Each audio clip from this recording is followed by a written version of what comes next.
আজকে বিকাল আনুমানিক 4টার সময় পশ্চিম ভুবন থেকে একজন বয়স্ক মহিলা ওনার মেয়েকে নিয়ে থানাতে আসেন এবং আমাদের কাছে একটি ধর্ষণের অভিযোগ করেন।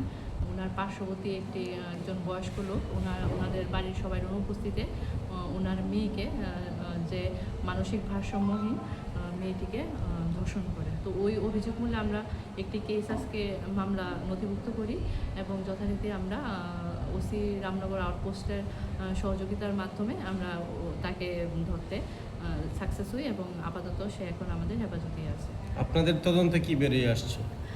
তদন্তে তো যেটা বলেছে সেটাই আমরা এখন যেহেতু আমরা তদন্ত করছি সেটা আমরা এখন বলবো না কিছু। তদন্ত চলছে। ঘটনাটা কবে হয়েছে? ঘটনা কালকে রাত্রে আনুমানিক 11টার সময়। বয়স কত হবে ওনার আনুমানিক?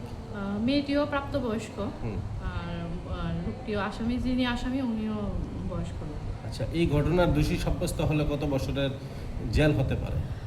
আনুমানিক 10 বছর।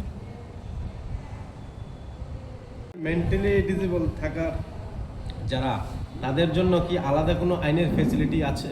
আইনের ফ্যাসিলিটি বলতে এরকম যারা মানসিক ভারসাম্যহীন থাকে তাদের জন্য স্পেশাল, যেমন তাদের স্টেটমেন্ট নিতে হলে আমাদের স্পিচ এডুকেটর স্পেশাল যে থাকে ওদের দ্বারা আমরা স্টেটমেন্ট নিই। আচ্ছা, এবং যে আমাদের যে রেপের সেকশনও আলাদা থাকে ওইগুলিতে আমরা নথিভুক্ত করি।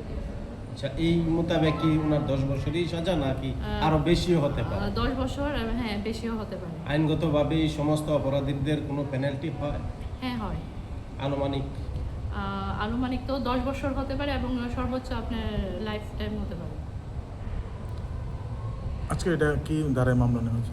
আজকে আমরা 329 উইদিন ব্র্যাকেটে 3, 64 উইদিন ব্র্যাকেট 2 উইদিন ব্র্যাকেটের I উইদিন ব্র্যাকেটে K অফ BNS 20।